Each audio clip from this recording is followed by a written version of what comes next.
Basa ja si bere ke ken bile na me ko kwa no na no me ha enu mate vo parce enu ken ti mate vo owo ya me de le do ya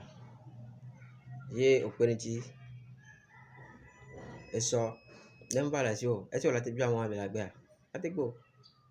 mate gbo nígbà senata me de ko de tade no ye gbo ne gbe ne so no gba ye gbo e la so e na ta me se de nklo agbe ya mi klona ave ame la klon ave ni no akọ do kido ji ave ni no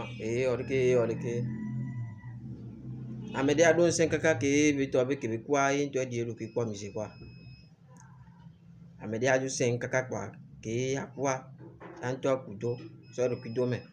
tro ku ko dia nse kwa nsen ke mi doa e do limite nsen ke no na nyasia limite le si ta ndo le a yana le kuniti ne ngba bagule le nyancho ngba ko ne se ne na no amare e to la vo aw alo ya me ne ame ala ba so ku ya o ngba no susun parce que chacun a son destin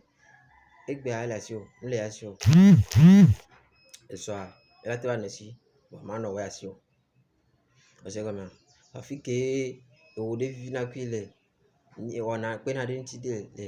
san kin gbe va do ga ne are alo kin gbe va do nu amesi de o ke o wa o hiare ma so na wa ela so na dade mi o nye na nya no vio mi ni la na nya to la vo enye gbe na mi mate na gbe do isia ele bebere mi na no me ye ne mi ji no enya ko parce o mate na no me yo la jinde yo ma ko no wa na nye kwa re ma jinde e bela manke o sia so nya so do ele bebere